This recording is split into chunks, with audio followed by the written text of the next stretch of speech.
I showed up to my law school graduation party, only for the venue to be closed. I called my wife.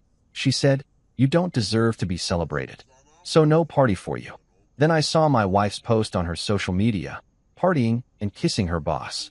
So I walked away, quietly canceled every payment, and sold my 90% stake in her boss's company, $157 million worth. Minutes later, my phone lit up with 154 missed calls, and someone showed up at my door. You know that feeling when you're riding high on life, thinking you've got everything figured out, and then reality decides to dropkick you right in the teeth? Yeah, well, welcome to my Tuesday night in downtown Manhattan, where I'm standing outside the Meridian Hotel like some kind of abandoned tourist who missed the last bus home. I adjust my tie, the expensive Italian silk one that Clarissa picked out because it makes your eyes pop, darling, and check my watch again. 7:30 p.m. sharp, just like we planned. Just like we've been planning for 3 goddamn months. This was supposed to be my night. My law school graduation party.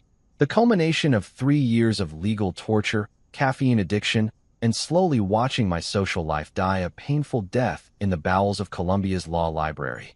But here's the thing about expectations. They're basically just disappointment wearing a fancy suit. The hotel's valet stand sits empty, which should have been my first red flag. Usually, this place is crawling with guys in burgundy uniforms who treat your car keys like they're handling the crown jewels. Tonight, nothing. Just a lonely podium and a sign that says valet returns at 11 p.m. Weird, but hey, maybe they're just running behind. I walk up to the ballroom entrance, and that's when the second red flag starts waving like it's trying to flag down a taxi in rush hour. The doors, those massive oak and brass beauties that probably cost more than my first semester's tuition, are chained shut, not locked. Chained, like someone's trying to keep zombies in, or in this case, apparently trying to keep me out. The lights inside are off, which is particularly fascinating considering we booked this joint for 200 people and dropped enough cash to fund a small country's defense budget. I press my face against the glass like some kind of desperate window shopper, cupping my hands to block out the street lights. Nothing. Absolutely nothing. No tables with crisp white linens. No ice sculptures shaped like gavels. No string quartet tuning up in the corner. Just darkness and the faint smell of industrial cleaning products. What the hell is going on here? I pull out my phone and scroll to Clarissa's contact. Her picture smiles back at me. That perfect headshot from when she made partner track at Henderson and Associates. All pearl earrings and confidence that could power a small city. I hit call and listen to it ring. Once, twice, 3 times. On the 4th ring, just when I'm about to hang up and assume she's dealing with some last-minute party crisis, she picks up. "Hello, Michael." Her voice comes through crystal clear, but there's something underneath it that makes my stomach drop like I just stepped off a cliff. In the background, I can hear what sounds like a party in full swing. Laughter, clinking glasses, that particular buzz of conversation that happens when people are 3 drinks in and feeling philosophical about life. "Clarissa, where are you?" "I'm at the hotel, but the doors are chained shut and there's no party for you." The words hit me like a sledgehammer to the chest. Simple, direct, devastating. She says it like she's telling me the weather forecast, except instead of partly cloudy with a chance of rain, it's completely screwed with a 100% chance of humiliation. What do you mean there's no party for me? We planned this together. We sent invitations. You don't deserve to be celebrated. And there it is. The gut punch that leaves me doubled over on a Manhattan sidewalk while people in expensive coats walk past like my world isn't currently imploding. Her voice is dripping with this disdain that I've never heard before, like she's been storing it up for months and finally found the perfect moment to unleash it. I'm frozen, literally frozen, standing on West 44th Street while the city rushes past in its usual New York rhythm. Taxis honk, people shout into their phones, someone's playing saxophone badly in the distance, and here I am, processing the fact that my wife, just told me I don't deserve to be celebrated for graduating law school. Not just any law school, mind you, but Columbia Law, where I busted my ass for 3 years, where I gave up weekends and sleep and any semblance of a normal social life to make something of myself. The years of study flashed through my mind like some cruel highlight reel.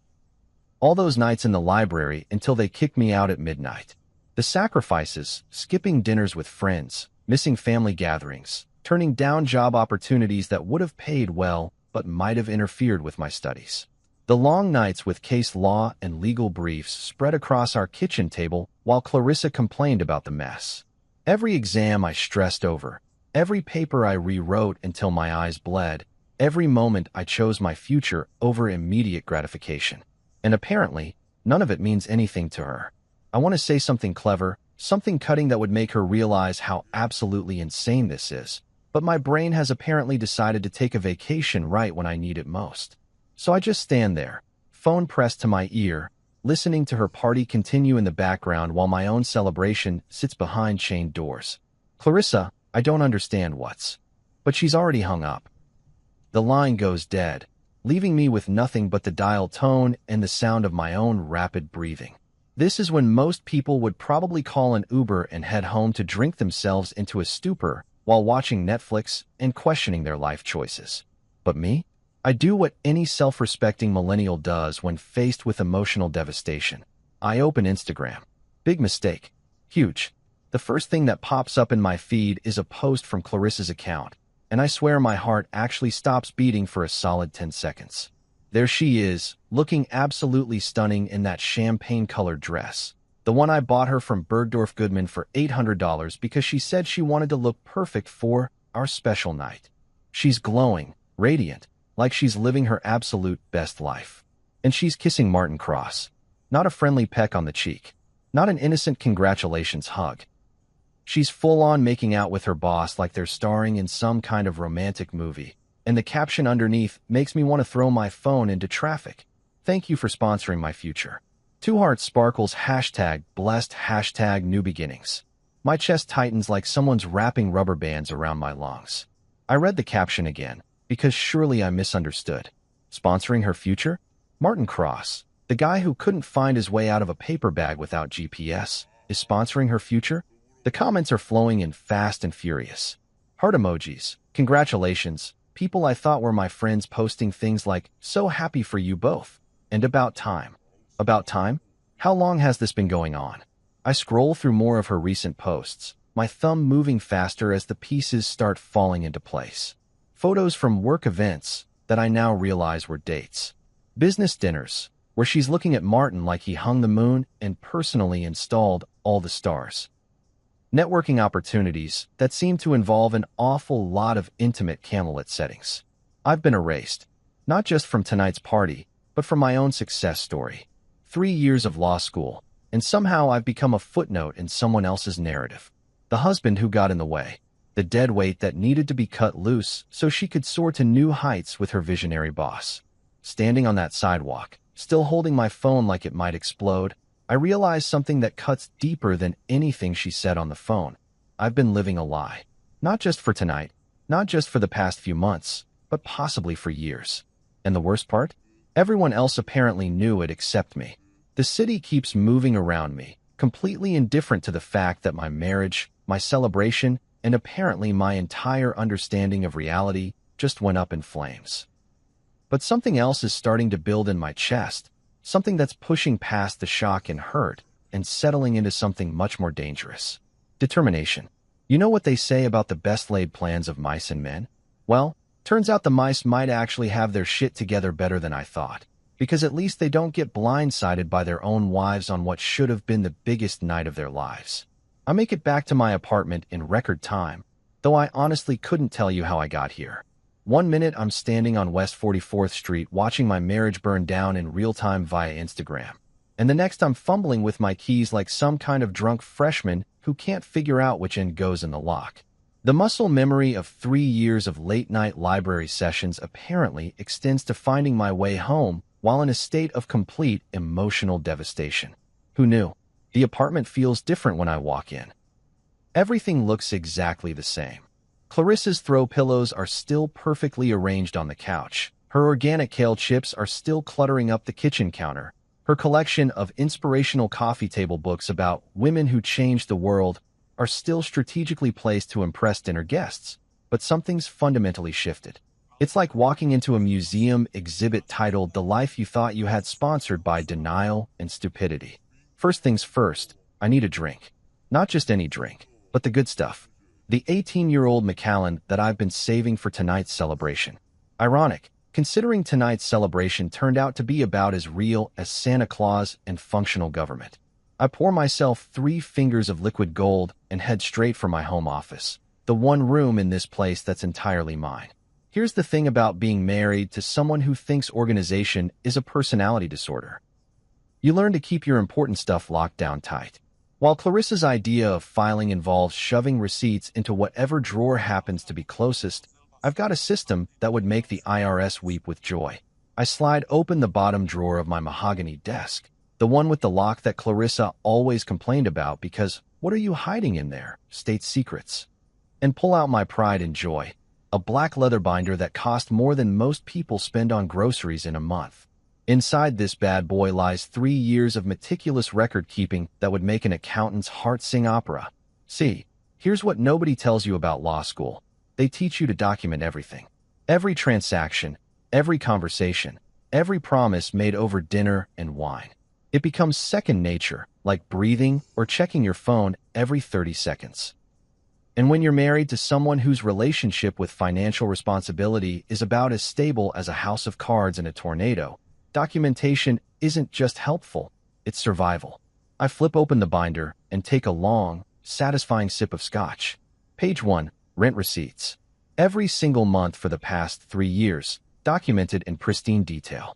Clarissa's contribution to our cozy 2-bedroom on the Upper West Side? A big fat 0.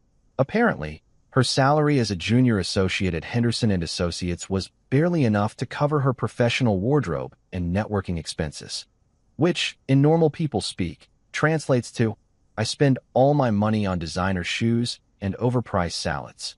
Page 2 through 15, tuition invoices. Columbia Law isn't exactly known for being budget-friendly. We're talking about the kind of money that could buy a decent house in most parts of the country. And guess whose name is on every single payment? That's right, yours truly. Clarissa insisted it was an investment in our future and promised to make it up to me once she made partner. Funny how those promises seem a lot less solid when your wife is tongue-wrestling her boss on social media.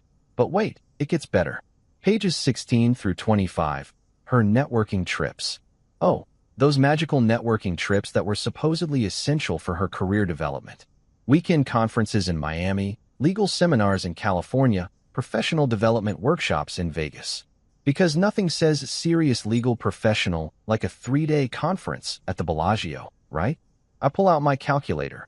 Old school. Baby, none of this iPhone nonsense when you're dealing with real money. And start adding up the damage.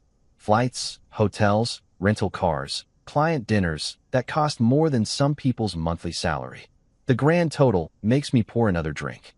Then I flip to the section that's about to become very, very relevant. Martin Cross and the birth of Cross and Partners. 18 months ago, Clarissa came home from work with tears in her eyes and a story that would have made Shakespeare weep. Poor Martin, her brilliant boss, had this amazing vision for starting his own firm. He had the legal expertise, the client relationships, the sheer entrepreneurial spirit to make it happen. There was just one tiny little problem. He was broke as a joke. He needs startup capital, she'd said, curling up next to me on the couch with that look that usually preceded expensive requests. This could be huge for both of us. He's promised me senior associate, maybe even junior partner if the firm takes off. The amount he needed? $750,000. Not exactly pocket change, even for someone who'd been socking away money since his undergrad days. But Clarissa painted such a beautiful picture. Martin's legal brilliance, the untapped market for boutique corporate law, the potential returns that could set us up for life. So I did what any loving, supportive husband would do. I wrote the check. But here's where my law school training really paid off. I didn't just hand over $750,000 like some kind of trust fund kid with more money than sense. Oh no, I structured it properly. I flipped to page 32, where I've got copies of every single document related to the Cross and Partners deal. Partnership agreements, incorporation papers, stock certificates, the whole 9 yards. And right there, in beautiful black and white legalese, is the truth that's about to make Martin's day very, very interesting. I own 90% of Cross and Partners. That's right, 90%. Martin got his shiny CEO title, and his corner office with the view of Central Park, but legally speaking, he's my employee, has been from day one. I let him strut around like he was some kind of legal visionary building an empire, but the reality is he's been playing dress-up in a company I own. The current valuation, according to their latest quarterly report that I definitely shouldn't have access to, but somehow do, $174 million. My 90% stake? $157 million. I lean back in my chair and laugh. Actually laugh out loud, which probably makes me look like some kind of supervillain, but I honestly don't give a damn. Clarissa thinks she can humiliate me, kiss her boss in public, and erase me from my own success story. She thinks she can upgrade from me to Martin Cross, the brilliant CEO who's going to sponsor her future. She has absolutely no idea that she's been standing on foundations I built with my own 2 hands and my own bank account. Martin Cross, the visionary entrepreneur? More like Martin Cross, the well-dressed middle manager who's been living in a house of cards that I can collapse with a phone call. I take another sip of scotch and start planning my next move. Because if Clarissa wants to play games, I'm about to show her how the game is really played. And the first rule of any good game? Know who actually owns the board. There's something oddly therapeutic about destroying someone's life while sipping 18-year-old scotch in your pajamas. I'm talking serious therapeutic value here, like the kind of zen that expensive spa treatments promise but never deliver. Who knew that revenge could be so damn relaxing? It's 3 a.m., and I'm wide awake, laptop glowing in the dark like some kind of digital campfire. Sleep is for people who haven't just discovered that their entire marriage was basically a very expensive performance art piece titled, How to Fund Your Own Humiliation. Me? I've got work to do. I start small, because I'm not a monster. Well, okay, maybe I am, but I'm a methodical monster with excellent organizational skills and a law degree that's apparently worth something after all. First up, the venue payment for tonight's party that never was. The Meridian Hotel charged me $8,000 for the ballroom rental, not including the premium bar package, the upgraded sound system, and the special lighting that was supposed to make everyone look like they were glowing with success. I pull up the contract on my laptop, and there it is in beautiful legal language. Payment may be reversed in cases of breach of contract or failure to provide agreed-upon services. Funny thing about contracts, they work both ways. They didn't provide the venue as agreed, so I'm not providing the payment as agreed. I log into my banking app and initiate a chargeback dispute. $8,000 back in my account, just like that. The best part? The hotel's going to have to explain to Clarissa why her party venue suddenly got repoed in the middle of the night. Next, the caterers. These guys were supposed to be the creme de la creme, the kind of culinary artists who charge $300 a head and somehow make it seem reasonable. Clarissa specifically requested them because they catered some fancy partner event at her firm, and she wanted to make a statement. Well, congratulations, honey. You definitely made a statement. Just not the one you were planning. I find their invoice in my email, another $5,000 for artisanal canapes and elevated comfort cuisine, whatever the hell that means. Probably fancy words for tiny sandwiches and overpriced mac and cheese. The payment was scheduled to process tomorrow morning, but guess what? Tomorrow morning, their account is going to get a very disappointing message about insufficient funds. The jazz trio gets the same treatment. Clarissa insisted we needed live music because a playlist would be tacky and not befitting the significance of the occasion.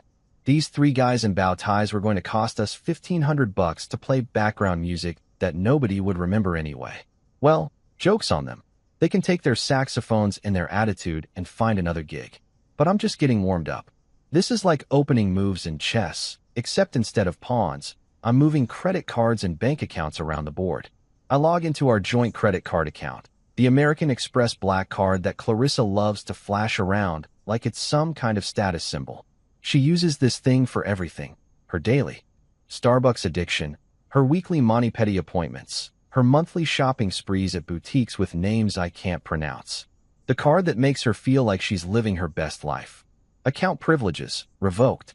Just like that, her little piece of plastic becomes about as useful as a chocolate teapot.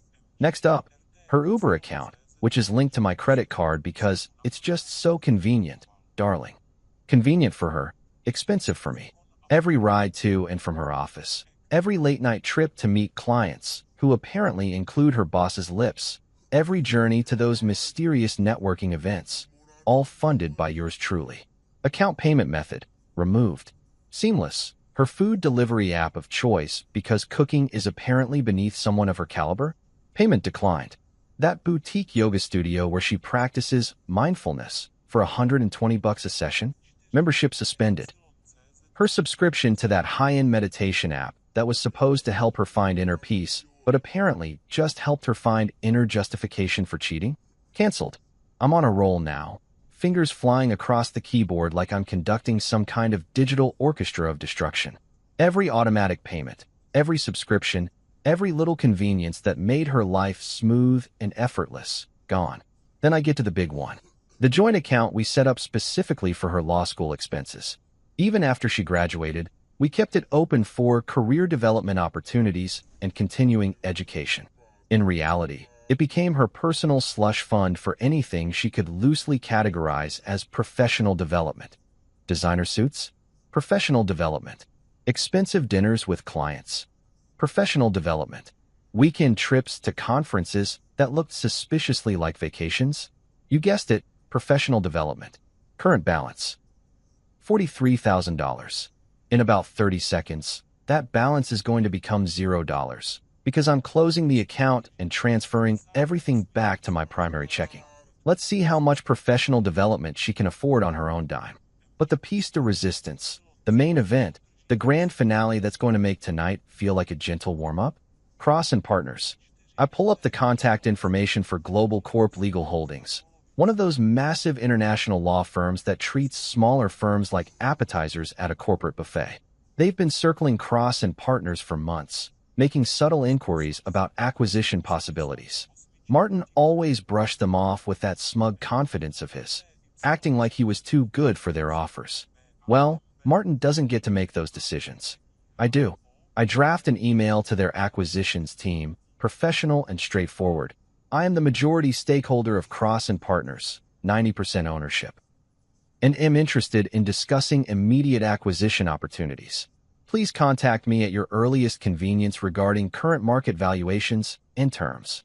I hit send before I can second-guess myself. Then I call their 24-hour deal hotline, because apparently billion-dollar law firms never sleep. And within 10 minutes, I'm on a conference call with 3 senior partners who sound like they just won the lottery. They've been watching Cross and Partners' growth. They know exactly what the firm is worth, and they're ready to move fast. The offer comes back within an hour, $195 million for my 90% stake. Clean purchase, immediate transfer, no extended negotiations. My hands hover over the laptop keys one last time, and I think about Clarissa in that champagne dress, kissing Martin under those cruel Instagram lights. I think about her voice on the phone telling me I don't deserve to be celebrated. I think about 3 years of funding her dreams while she planned her exit strategy. Then I click accept. Just like that, I've sold my stake in Cross and Partners to a global powerhouse that's going to walk in Monday morning with their own plans, their own management structure, and their own ideas about who deserves corner offices. Martin Cross, visionary CEO and sponsor of Clarissa's future? By Monday afternoon, he's going to be Martin Cross, unemployed middle manager wondering what the hell just happened to his empire. I close the laptop, finish my scotch, and finally feel ready for sleep. Tomorrow's going to be a very interesting day. You know that moment in disaster movies when the earthquake hits and everyone's running around screaming while buildings collapse in slow motion? Well, apparently I'm the earthquake, and my phone is ground zero for the aftermath. I wake up at exactly 9:47 a.m., which is later than I've slept in about 3 years. Law school will train you to function on 4 hours of sleep and pure caffeine. But revenge? Revenge is surprisingly exhausting work. Who knew that systematically dismantling someone's life could be such a workout? My first clue that the world has officially gone sideways comes before I even open my eyes. My phone is buzzing like an angry wasp trapped in a mason jar, that continuous vibration that means either someone died or someone's about to kill me. Given last night's activities, I'm betting on the latter. I roll over and grab the phone, squinting at the screen through morning light that feels way too bright for this level of drama. The notification count makes me blink twice to make sure I'm not hallucinating. 154 missed calls. 154. That's not a phone number. That's a small city's worth of panic compressed into digital format. Most of them are from Clarissa, obviously. Her contact photo. That perfect professional headshot that now looks like a mug shot from my new perspective has been lighting up my screen since about 6 a.m. The timestamps show a progression that would be hilarious if it wasn't so pathetic.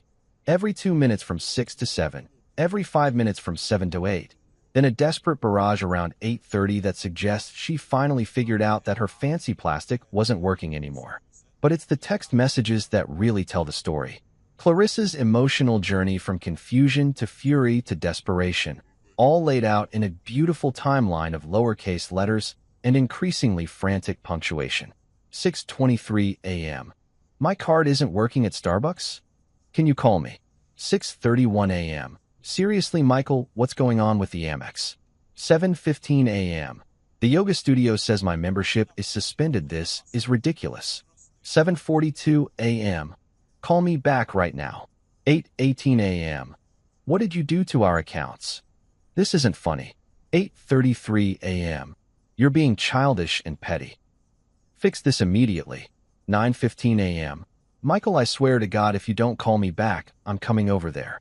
The evolution is beautiful, really. She starts off assuming it's some kind of technical glitch, like the universe just randomly decided to make her life inconvenient. Then comes the dawning realization that this might be intentional, followed by indignation that I would dare interfere with her perfectly curated lifestyle. Finally, we get to the threats, which is always where Clarissa lands when she doesn't get her way immediately. But Clarissa's meltdown is just the opening act. The real entertainment comes from Martin's messages, which are like watching a supposedly sophisticated businessman slowly realize he's been playing chess with a pigeon this whole time. His texts are way more professional than Clarissa's, probably because he's trying to maintain some dignity while his world burns down around him. But you can practically smell the panic through the screen. 7:45 a.m. Michael, we need to discuss some urgent matters regarding Cross and Partners. Please call me at your earliest convenience. 8:30 a.m. There seems to be some confusion regarding company ownership and recent communications with outside parties. This requires immediate clarification. 9:10 a.m. Michael, I'm not sure what's happening, but we have serious problems. Payroll is disrupted and vendors are asking questions. Call me now. I pour myself a cup of coffee, the good stuff, not the cheap grocery store blend, and scroll through the rest of the carnage. My phone is like a greatest hits compilation of people whose lives I apparently control more than they realized. The venue coordinator from the Meridian Hotel has left 3 increasingly frantic voicemails. In the first one, she's politely professional, asking about some irregularities with payment processing. By the third message, she sounds like she's been crying, something about the bride causing a scene in the lobby at midnight and security having to escort people out when the bar tab came back declined. The caterers sent an email with the subject line, "Urgent. Payment declined. Event tomorrow," which is pretty funny considering the event was yesterday and consisted of nothing but chained doors and broken dreams. The Jazz Trio's manager left a voicemail that's basically just heavy breathing and the phrase, "What the hell, man?" repeated 6 times. I respect the direct approach, but my absolute favorite has to be the message from Clarissa that she left around 3 a.m., when the scotch had probably worn off and the reality was really starting to sink in. Her voice is different in this one. Not angry, not demanding, just broken. You're destroying my life because you're bitter. This isn't fair, Michael. I worked for everything I have. I earned it. You can't just take it all away because you're upset about one stupid party. Call me back. Please just call me back and we'll figure this out. I take another sip of coffee and delete the message without a second thought. One stupid party? Lady, that one stupid party was just the grand finale of a 3-year performance where I played the role of ATM while you auditioned for the part of loving wife. Around 10:30, my doorbell rings. Not the gentle, polite ring of someone making a delivery, but the angry, sustained buzz of someone leaning on the button like they're trying to send Morse code in desperation. I walk to the intercom and see Julia, Clarissa's assistant, standing on my stoop looking like she's been through a blender. Her usually perfect hair is disheveled, her cheeks are red from cold and what looks suspiciously like tears, and she's clutching her phone like it's a life preserver. "Julia," I say through the intercom, not bothering to hide my amusement. What brings you to my humble abode? Mr. Harrington, please, I need to talk to you. It's about Clarissa and everything that's happening. Can I please come up? I buzz her in because, honestly, I'm curious. Julia's been Clarissa's faithful sidekick for 2 years, handling everything from scheduling her nail appointments to covering for her when she was out on those mysterious networking trips. If anyone's got a front row seat to this disaster, it's her. She practically stumbles into my apartment, looking around like she's never seen the place before. Which is weird, considering she's been here dozens of times picking up files or dropping off dry cleaning. Everything's falling apart. She blurts out before I can even offer her coffee. The party collapsed in the middle of the night. People were dancing and drinking, and then suddenly the bar tab got declined. The venue manager came out and started asking questions about payment, and then security showed up because someone was shouting about fraud. I settle into my favorite chair and gesture for her to continue. This is better than Netflix. Martin's office is in chaos. Payroll didn't process this morning. Half the staff is asking questions about their direct deposits, and the other half is whispering about some kind of buyout. The phones are ringing nonstop with vendors wanting to know why their payments bounced. She's talking faster now, like she needs to get it all out before she loses her nerve. Clarissa's been in the bathroom, crying for an hour. She keeps asking me to call you, but you're not answering, and I don't know what to tell her because I don't understand what's happening. I take another sip of my coffee and give her absolutely nothing. No explanation, no sympathy, no reassurance that everything's going to work out fine. Just silence and the steady tick of my kitchen clock. Mr. Harrington, please, she tries again. Whatever's going on between you and Clarissa, there are other people involved now. Good people who don't deserve to lose their jobs because of whatever this is. That's when I lean forward and look her directly in the eyes. Julia, I say, my voice perfectly calm. I haven't destroyed anything. I've just stopped paying for it. Hashtag Chapter 5, Terms of Surrender. There's something deeply satisfying about drafting legal documents when you're running on pure spite and premium coffee. It's like meditation, except instead of finding inner peace, you're finding inner vengeance, and honestly, inner vengeance is way more fun. After Julia leaves, looking like someone who just witnessed a car accident in slow motion, I settle back into my home office with a fresh cup of coffee and the kind of focus that usually only comes from Adderall and looming deadlines. But today's deadline is entirely self-imposed. How quickly can I turn 3 years of legal education into the most beautifully crafted screw you letter in the history of matrimonial warfare? I fire up my laptop and open a fresh document, the cursor blinking at me like it's waiting for inspiration. Well, cursor, today's your lucky day, because inspiration is about to flow like wine at a frat party. The header gets the full treatment. Heavyweight cream paper, embossed letterhead, the kind of formatting that screams, this document cost more to print than your monthly grocery budget. Because if you're going to destroy someone's life, you might as well do it with style. Terms of Resolution ***. From Michael J. Harrington, ESQ ***. To Clarissa M. Harrington ***. Re. Dissolution of Financial Support and Marital Relations ***. God, I love legal language. It's like regular English, except it wears a 3-piece suit and charges by the hour. Term 1. Public Acknowledgement of Educational Support ***. This is where things get fun.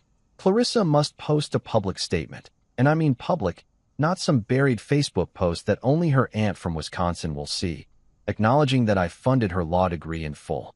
We're talking Instagram, LinkedIn, Twitter, maybe even a full-page ad in the New York Law Journal, if I'm feeling particularly vindictive. The exact wording is non-negotiable.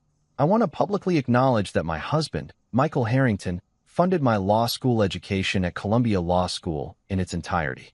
My previous social media posts and public statements suggesting alternative sources of support were inaccurate and misleading. I am grateful for his financial investment in my career and want to set the record straight. I read it over twice, making sure every word hits exactly the right note of humiliation disguised as gratitude. It's like a thank you card written by a lawyer who specializes in emotional warfare. Term 2. Resignation and Forfeiture ***. Martin Cross must resign from Cross and Partners immediately, effective upon execution of this agreement. Not next month, not after he transitions his responsibilities, not after he finds a new job. Immediately. As in, clean out your desk and turn in your key card. Buddy, because the building's under new management. And here's the beautiful part. He waives all rights to severance, benefits, stock options, or any other compensation beyond his final paycheck. You know, the paycheck that's probably going to bounce because Global Corp Legal Holdings is going to have some very interesting questions about the company's financial structure once they take over. Term 3. Asset forfeiture and property rights ***. This is where I get to flex those property law classes that I thought would never be useful in real life. Clarissa waives any and all claims to my assets, including, but not limited to, real estate holdings, investment portfolios, retirement accounts, intellectual property, business interests, and that vintage guitar collection that she always said was taking up too much space. She also agrees to vacate our shared residence within 30 days and remove all personal belongings. Anything left behind becomes my property by default. I'm particularly looking forward to donating her collection of inspirational self-help books to Goodwill. Term 4. Non-disclosure and non-disparagement ***. Here's where my law school education really pays off. Both Clarissa and Martin agree to a binding non-disclosure agreement regarding any and all aspects of our marriage, my business dealings, and the circumstances surrounding the dissolution of our relationship. They also agree to non-disparagement terms, which basically means they can't trash-talk me in public, private, or on social media. No bitter ex-wife interviews, no tell-all blog posts, no passive-aggressive Instagram stories with vague references to toxic people, and moving on from negativity. The penalty for violation? Liquidated damages of $50,000 per incident.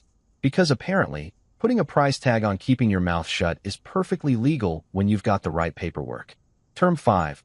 Breach and enforcement ***. This is my favorite part, the legal equivalent of mess with me and find out.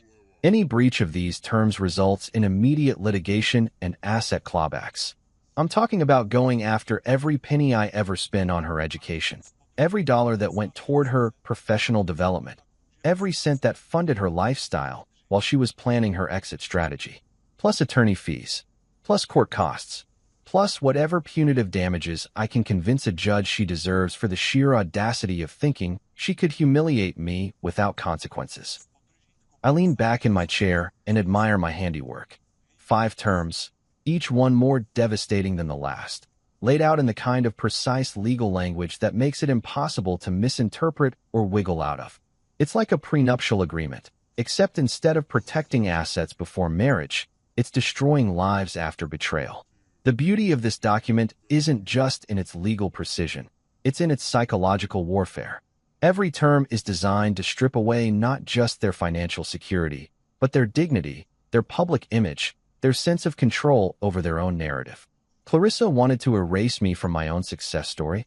Well, congratulations, honey, because now she gets to publicly acknowledge that her entire career was built on my foundation. Martin wanted to play CEO while I bankrolled his empire?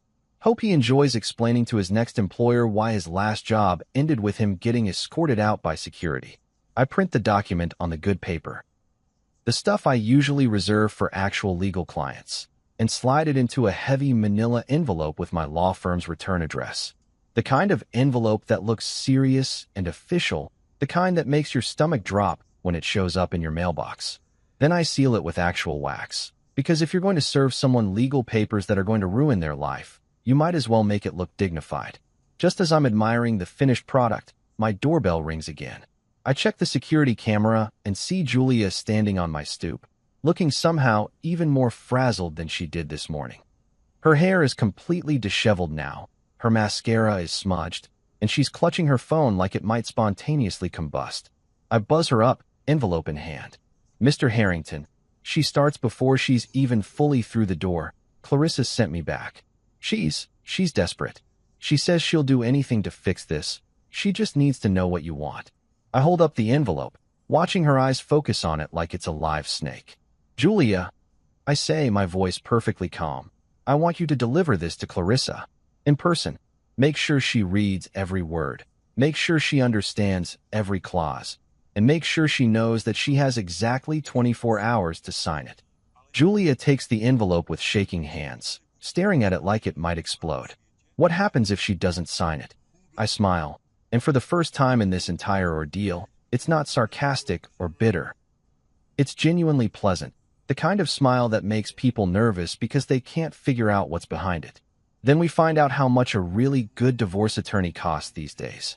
You know that old saying about how you can't go home again? Well, turns out nobody told Clarissa, because at exactly 7:43 p.m., she's standing at my door like some kind of designer ghost from relationships past. I'm halfway through a very satisfying dinner of leftover Chinese takeout and a bottle of wine that costs more than most people's car payments when I hear it. 3 soft knocks on the door. Not the angry pounding I was expecting. Not the dramatic fist-banging that would match her usual theatrical style. Just 3 quiet, almost hesitant knocks, like she's not sure she wants me to answer. Through the peephole, she looks like a completely different person than the glowing goddess from her Instagram post. The champagne dress, my $800 champagne dress, is wrinkled and stained with what looks suspiciously like mascara and red wine. Her hair, usually styled to perfection by some guy named Ricardo who charges more per hour than most lawyers, is greasy and hanging in limp strands around her face. The makeup that usually makes her look like she stepped off a magazine cover is completely gone, replaced by the kind of puffy, red-eyed look that comes from crying in bathroom stalls. She looks, in short, like someone who's been living in her car for the past 24 hours. Which, given that her credit cards are about as useful as Monopoly money right now, might actually be the case. I open the door and lean against the frame, taking in the full scope of her disaster. It's like looking at the after photo in one of those cautionary tales about what happens when you mess with someone who went to law school. Hello, Clarissa. I keep my voice perfectly neutral, like she's a door-to-door salesperson trying to convince me I need new windows. Michael. Her voice is hoarse, probably from all that crying Julia mentioned earlier. Can I come in? We need to talk. I step aside and gesture her into the apartment that used to be ours, but is now very definitively mine. She walks in like she's entering a crime scene, looking around at everything with this expression of confused recognition, like she can't quite believe she used to live here. You look like hell, I observe, settling back into my chair with my wine. I don't offer her a drink. I don't offer her a seat. I just watch her stand there in the middle of my living room, fidgeting with the hem of that expensive dress that now looks like something from a thrift store clearance rack. I've been trying to figure out what happened. She starts, and already I can tell this is going to be good. The party, the cards, Martin's company. None of it makes sense. I take a sip of wine and say nothing. One of the first things they teach you in law school is that silence makes people uncomfortable, and uncomfortable people say stupid things. I'm really hoping Clarissa's about to say something spectacularly stupid. I know you're angry about the party, she continues, starting to pace back and forth across my hardwood floors in those ridiculously expensive heels that I probably paid for too. And I get it, okay? Maybe I handled it wrong. Maybe I should have told you differently. Maybe she should have told me differently. Like maybe she should have told me she was planning to humiliate me in front of half of Manhattan's legal community while making out with her boss for social media content. Yeah, that probably would have been the better approach. But this... She gestures vaguely around the apartment, like my furniture is somehow responsible for her current situation. This isn't fair, Michael. The cards, the accounts, whatever you did to Martin's company, it's vindictive. Vindictive. That's rich, coming from someone who spent 3 years planning her exit strategy while I funded her dreams. You want to know what's not fair? I finally speak, and she freezes mid-pace like I just fired a starting gun. What's not fair is funding someone's entire law school education while they're shopping for your replacement. What's not fair is paying for networking trips that were actually romantic getaways. What's not fair is having your wife tell you that you don't deserve to be celebrated on what should have been one of the biggest nights of your life. She opens her mouth to interrupt, but I hold up a hand. But most of all, what's not fair is discovering that your marriage was basically a very expensive performance art piece where I played the role of bank account while you auditioned for the part of loving wife. Her face goes through this fascinating series of expressions: surprise, guilt, defiance, desperation. Like she's cycling through different strategies to see which one might work. It wasn't like that. She finally settles on, going with denial. Classic choice. Yes, Martin and I got close, but it wasn't. It didn't mean anything until recently. The party wasn't supposed to hurt you. I just felt. She pauses, searching for the right words. I felt overshadowed. Overshadowed by the guy who was paying for her entire lifestyle. The logic is so twisted it's almost artistic. You felt overshadowed. I repeat slowly, letting the words hang in the air like a bad smell. So you decided the best solution was to erase me from my own graduation party and make out with your boss on Instagram. It wasn't supposed to happen like that. Her voice is getting higher, more desperate. The party was supposed to be about celebrating both of us, but everyone kept talking about your law degree, your achievements, your future. I worked just as hard as you did, and nobody seemed to care. I leaned forward in my chair, really looking at her for the first time since she walked in. Clarissa, who do you think paid for you to work just as hard as I did? The question hits her like a physical blow. She actually staggers backward, her hand reaching for the wall to steady herself. I earned my degree, she whispers, but there's no conviction behind it anymore.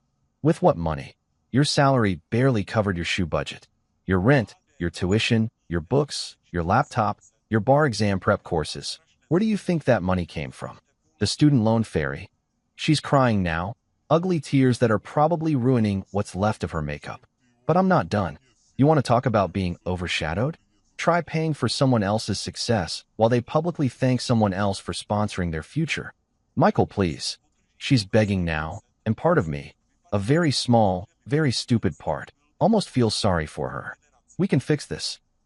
We can go to counseling. We can work it out. I made a mistake, okay? I admit it. But don't destroy everything we built together. I stand up, and she actually flinches. Clarissa, there is no we. There never was. There was me paying for things, and you taking credit for them. I walk to my desk and pull out a copy of the terms I drafted earlier. Her eyes widen when she sees the official letterhead. Julia delivered my terms, I assume? She nods, not trusting her voice. 24 hours, I say, checking my watch. You've got about 18 left. These terms are humiliating, she manages. Humiliation, I say, walking back to my chair, is standing outside a chain ballroom while your wife makes out with her boss on social media. Everything else is just consequences. For the first time since she walked in, Clarissa has nothing to say.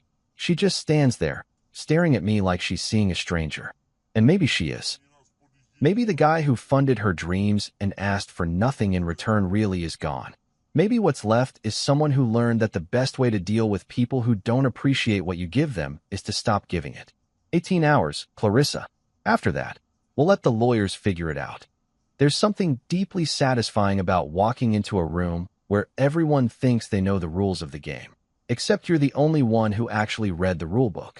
It's like showing up to a poker game where everyone's been playing with Monopoly money while you've got the real deal tucked away in your jacket pocket.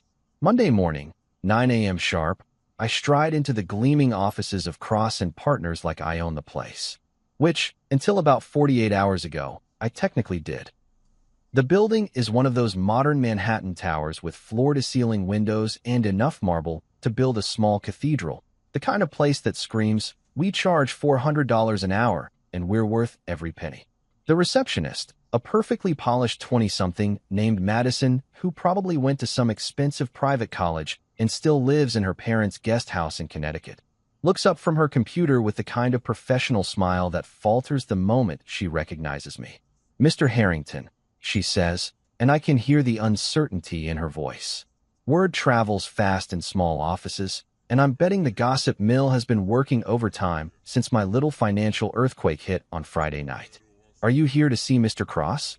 "Actually, Madison, Mr. Cross isn't here anymore," I say, adjusting my tie and enjoying the way her perfectly applied makeup can't quite hide the confusion spreading across her face. "I'm here for the emergency board meeting."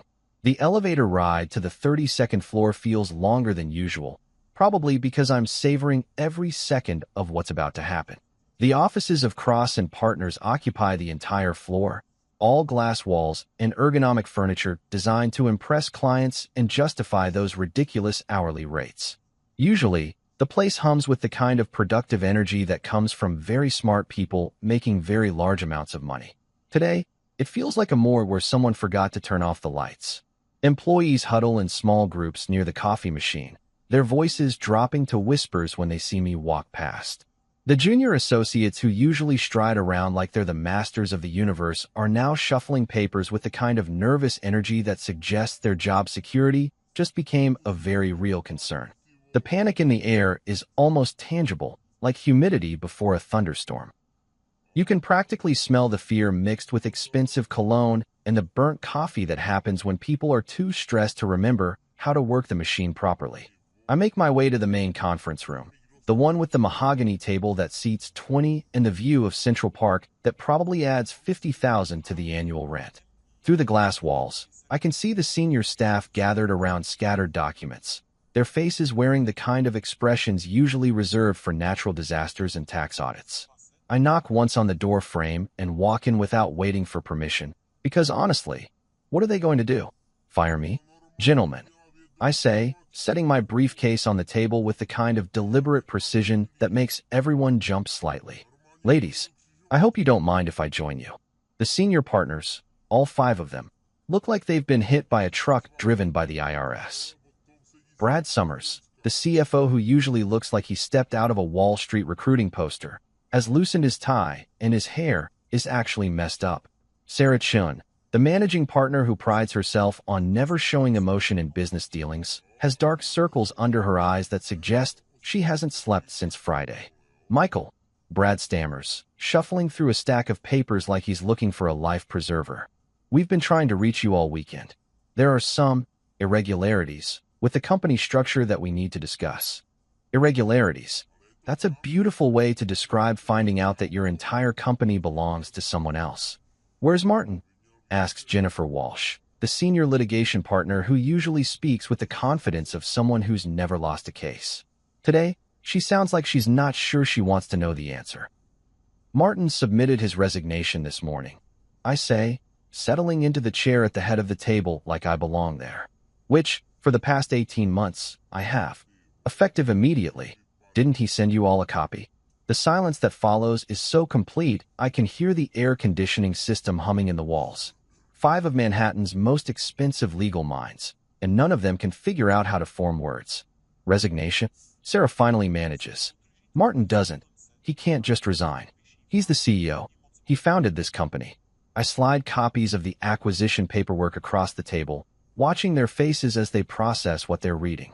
It's like watching people discover that gravity works in reverse, that fundamental assumption about reality that turns out to be completely wrong. Actually, I say, my voice perfectly calm while their world implodes around them. Martin had vision, I'll give him that. But vision doesn't pay for office space, employee salaries, or those custom Italian leather chairs you're all sitting in. I provided the capital. All of it. Brad picks up one of the documents, his hands shaking slightly as he reads. 90% ownership stake, he reads aloud, his voice getting quieter with each word. Primary shareholder, controlling interest. Wait, interrupts David Kim, the tax specialist who usually treats complex financial structures like Sudoku puzzles. You're saying Martin was never actually the owner.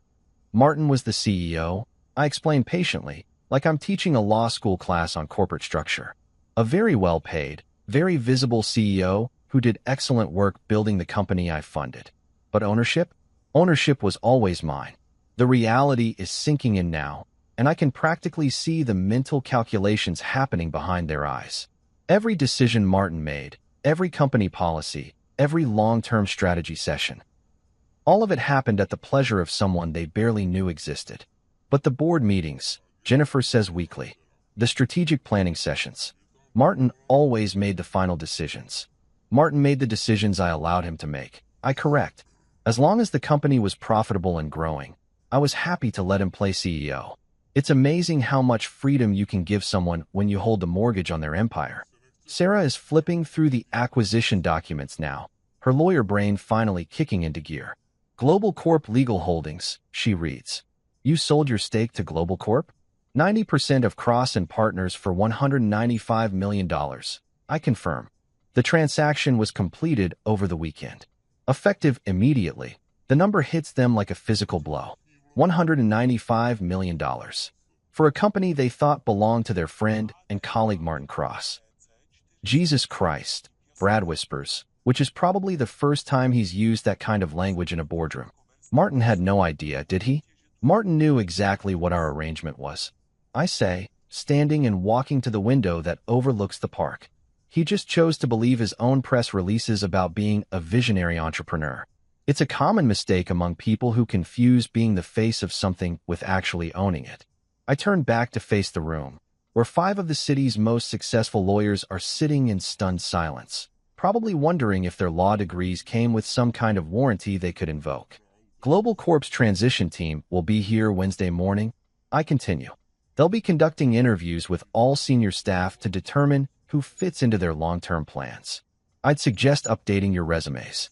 I pick up my briefcase and head for the door, pausing just before I leave.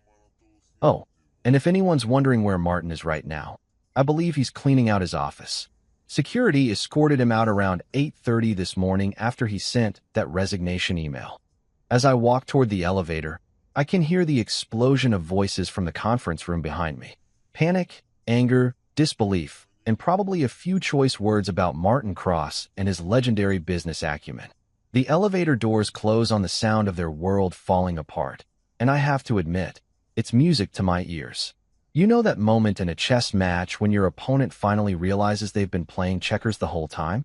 Well, sitting across from Clarissa at a quiet cafe in the Upper East Side, watching her stare into her coffee like it might contain the answers to life's greatest mysteries, I'm pretty sure I'm witnessing that exact moment. The cafe, a little place called Gramercy Grounds that serves overpriced lattes to people who think spending $12 on coffee somehow makes them more sophisticated, is nearly empty at 2 p.m. on a Tuesday. Just a few remote workers tapping away on MacBooks and a couple of tourists trying to figure out if they're in the right neighborhood for whatever Instagram photo they're chasing. I chose this place specifically because it's neutral territory, the kind of spot where 2 people can have a civilized conversation about the complete destruction of someone's life without causing a scene.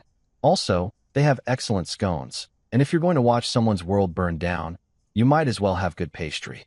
Clarissa looks like she hasn't slept since our little chat last night. The designer clothes are gone, replaced by jeans and a Columbia Law sweatshirt that I'm pretty sure I bought her during her first semester. Her hair is pulled back in a ponytail that screams, I gave up caring about appearances around the same time my credit card stopped working. And her face has that hollow, shell-shocked look of someone who's been hit by a bus and is still trying to figure out what just happened.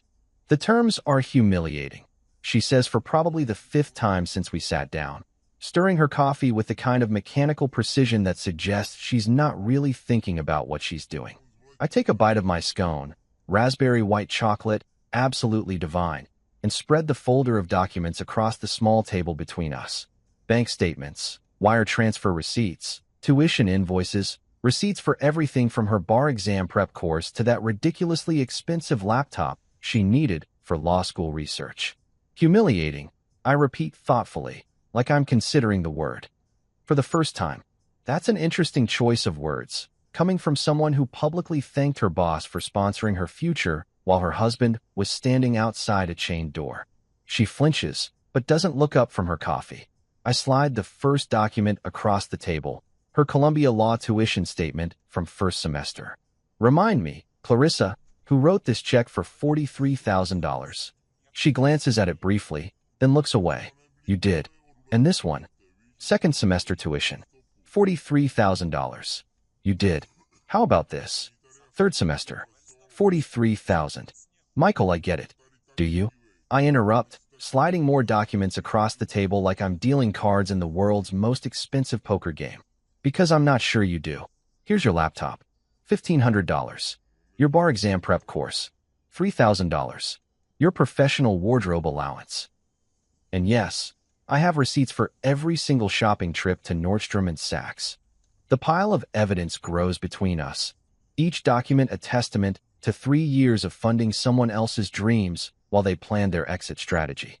Clarissa stares at them like they're written in a foreign language, her face going through a fascinating progression of emotions: denial, recognition, guilt, and finally something that might actually be understanding.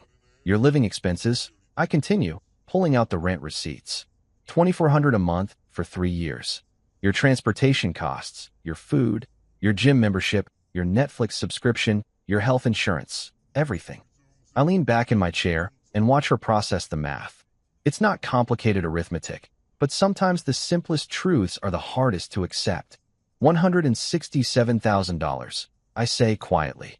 That's what your law degree actually cost. Not counting the opportunity cost of supporting you while you weren't working, or the investment returns I gave up by liquidating assets to fund your education. She's crying now, but they're different tears than the dramatic ones from last night. These are the quiet, defeated tears of someone who's finally seeing the truth without any filters or justifications. I never asked you to pay for everything, she whispers. No, I agree. You didn't ask. You just assumed. And when it came time to celebrate your success, you decided the person who made it possible didn't deserve to be there. I pull out my phone and open a new document, typing quickly while she sits there staring at the financial graveyard of our marriage. Here's what we're going to do, I say, turning the phone toward her so she can read the screen. We're going to draft a public statement. Together. And you're going to post it on every social media platform you use.